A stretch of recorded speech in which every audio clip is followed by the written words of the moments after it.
And welcome back. This is Engine Behind the Power.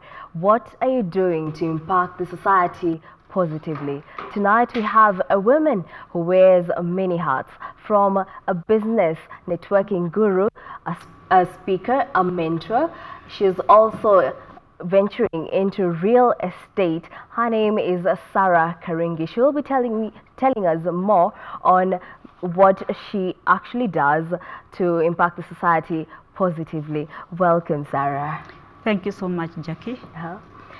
So, welcome to the show. Here, we would love to know what really drives you to do the things that you do in the society. So, to start us off, kindly tell us, who is Sarah Karingi? Yeah, Sarah Karingi is an entrepreneur. I run a number of businesses, stretching from real estate, fintech, that is a technology in finance. The other thing I do is that I manufacture wooden doors, wooden frames for construction or for developers. The other thing I do is that we sell river sand, ballast, and stones. So everything I do is about construction. But there's something that I'm really passionate about, and this is training and consulting on business networking through a company called Global Networks Investment. So maybe you start us off with maybe where your background in education and how it has led you to where your career is in at the moment. Yeah, I schooled in a country school.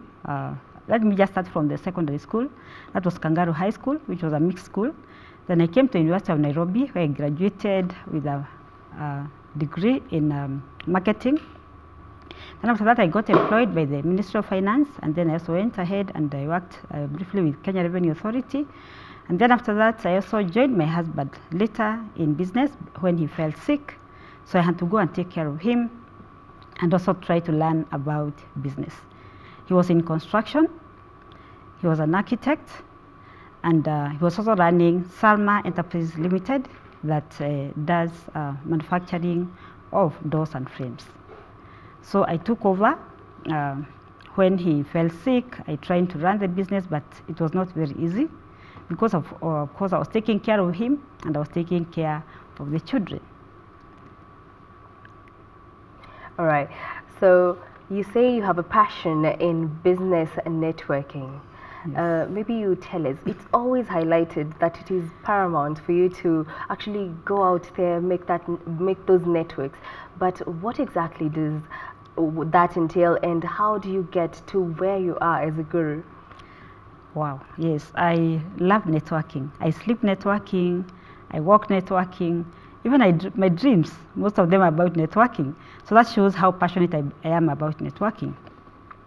I would say that I came face to face with networking after I experienced a fire through arson. That was way back in 2010, shortly after my husband had died. And out of desperation, there's a friend of mine who invited me to a networking organization where I came to learn about networking. I had never heard about networking before. And so I took time to understand what networking is, and what it is more of giving than receiving. It is seeing how best you can lift other people, focusing more on them, and then eventually they also come back and help you to grow and to also have a big mind. So if you're not patient, you can easily give up. Networking is about people. Anything we do is about people. If it is business, it's about people. If it's employment, it's about people. So everything that we do, we should always do it with a lot of passion. And if people can't trust you, definitely you cannot go far. And so when I learned this art of, which is a science, I would call it a science because unfortunately, networking is so important today, but it's not taught in universities. I did research, and I realized that even in the universities, JQuat, I went there, it's not taught. I went to Kenyatta University, it is not taught there. And I also went to Strathmore University, where I usually go for studying about entrepreneurship, and I asked one of the professors, and he told me that they don't take it very seriously like a subject. And I decided to do a lot of research on the same. I learned a lot about the same, and I started helping as many people as I could, and I started Global Networks Investment just to help people. Why? It's because when I put into practice what networking does, I saw myself change. I became a happy person, even after losing so much, over 20 million worth of property in terms of value. I found out that when people helped me, I was able to come up very fast. And so I decided, why not just go out and help people? And so I started training. And those that I have impacted both on social media, so many there in terms of millions, others, of course, that I have impacted directly. I connect them to my networks. And when you hear people like Robert Kiyosaki saying, the richest people in the world look for, you see, they look for it. They look for networks, while everybody else looks for work. And I said, I actually need to focus on the right networks for growth. Mm-hmm. Well, you're also a real estate, you ventured into real estate. So the government has an initiative on affordable housing. What is your take on affordable housing, and how can Kenyans get access to more decent housing in this country? It's good that this government has actually thought about its people, because you realize that about 61% of Kenyans in the city live in the slums. And you find that when some people are very rich and others are very poor, you realize that, of course, the distribution of wealth is not, so good. And so when you find that people are living, because, of course, affordable housing is good for everybody. We all want to live in comfortable houses or comfortable homes. And so when the government came up with this initiative, it actually thought about its people. So it's one of the big 4 agendas. And so when people are housed, they can be able to live comfortably, and then, because of course that is a basic need. And so when we as Kenyans are somehow, of course, comfortable, we can be able to do a lot more for the government as well as for ourselves. Mm-hmm. Yes. We talked earlier, and you said you had a passion for access to education. You sponsor children as well to go to school. Maybe you can highlight on this matter. Yeah, I say it would be very selfish that if God blesses you, you just think about your family, you just think about yourself. Okay, I love myself. And as it is said that, okay, of course, charity begins at home. I live in Kiambu County, specifically in Ruiru, and I decided that since God has blessed me, I should also take care of some destitute children. So I went to a home which is within where I live. They're not very far away from where I stay, and I decided to take some of them from class 3. I have worked with those children. I feed them with my family. We give them clothes. And I have worked with some up to and including the university. So I am paying for 4 of them. And that makes me, of course, feel so good, because I've been able to take care of those that are not able to go to school. And because for me, of course, it means that even when I die, at least I'll leave a legacy. Or even I'll have uplifted or lifted somebody who may not be able to probably go to school or even maybe finance for the education. Yes. There have been highlights in your career, and some of them I see you have been awarded alongside the First Lady Margaret Kenyatta, as well as Sports, Culture and Heritage, the Cabinet Secretary, Ambassador Amina Mohammed. Maybe tell us a little bit about that. Yeah, Sarah Karingi wears many hats, and I love performance. And how I came to receive, I have received a number of awards, and actually when this coming Saturday I'll be receiving another award from a certain organization. And you see, awards don't just come. You work hard, you help people, those people nominate you, and at times even when they nominate me, I am actually not even aware that I have been nominated, because I have touched many people's hearts. And so the time when I received an award with the First Lady, that was in 2018. I was called, that time I was in Strasbourg University, and I was in class, and I was the president of the class, and I was able to impact my classmates, and I did everything that we were taught in class. So what the lecturers did, they went through the programs that we had been given, and they actually had performed quite well. One of the things that most of the students had not done was a business plan. It was not easy to hack the business plan, but I did mine, and of course I was also given marks. The other thing that I did is, there's someone by the name of Dr. Ivan Meissner. He says, give us gain. Now, what I did, I also helped the university to bring more people to the same class, but different years. I think up to now, I have taken about 32 to 35 people to that class. And of course, because of that, they felt that because Sarah has helped us, and also because of what her performance, and because of the people that I always support, that I was the right person to receive this award. And so honestly, I was so humbled, and I felt so good to stand alongside the First Lady. Well, congratulations. Now, with every getting to this summit, there are challenges. And maybe tell us just a little bit about maybe the challenges you've encountered. Challenges are many in life, and more so like when I stepped out of the government, I came into entrepreneurship. There are very many challenges. You see, many people think, or they say, they just talk about the beauty about entrepreneurship.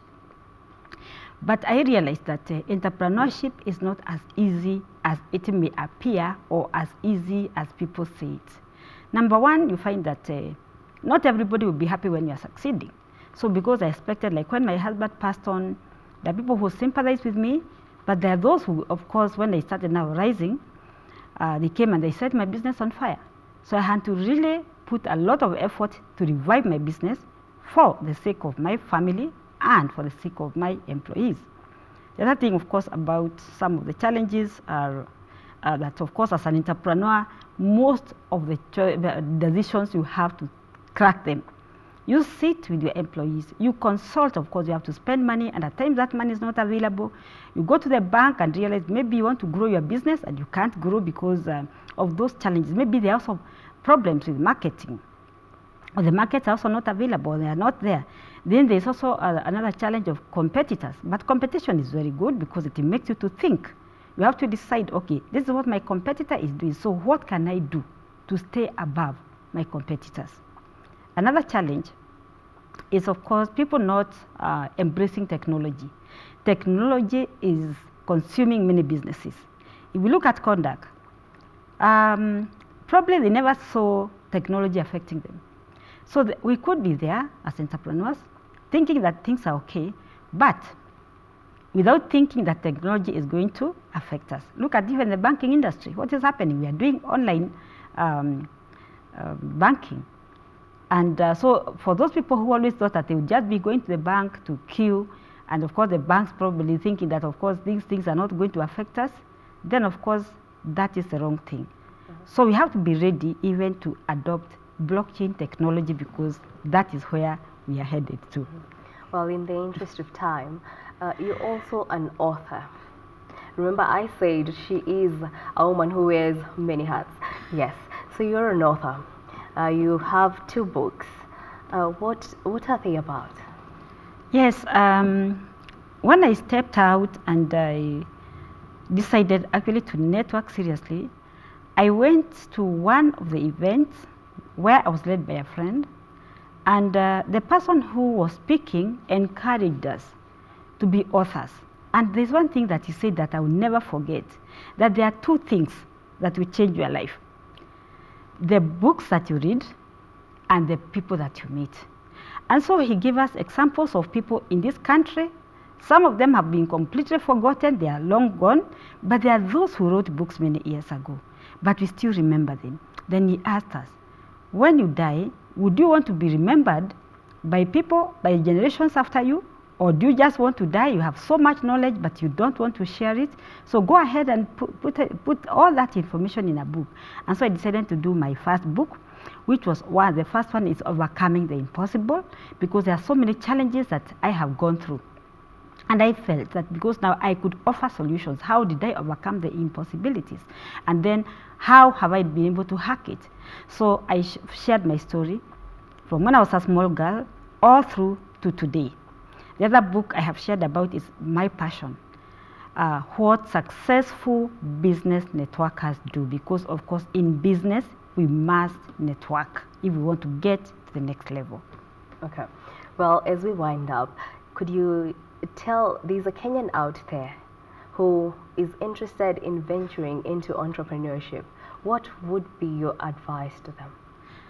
Yes, entrepreneurship is interesting because it always keeps you on your toes. And you always have to keep on thinking, today I'm at this level, where shall I be tomorrow? So every time an entrepreneur is supposed to work with other people, because they'll come, they give you information, they'll share with you ideas, they'll support you when you're down, because there are times when entrepreneurs are very lonely. They don't have even time maybe for themselves, but someone will come and tell them, excuse me, you have to leave that work and just take some break. Another one will come and tell you, there's this technology that I have seen, and probably if you apply it in your business, things will become easy. So entrepreneurship for anybody who wants to try, or it's not really hard, because there will be people who will be willing to work with you. And so it is good to try entrepreneurship, because after all, you know, you'll be reducing the levels of unemployment in your country. Well, thank you so much, Sarah Karingi there. Well, that was Sarah Karingi, a woman who wears many hats, from entrepreneurship, writing a book, well, mentoring as well, speaking in forums. Well, that's it. Up next is Brian Itavo with the business news.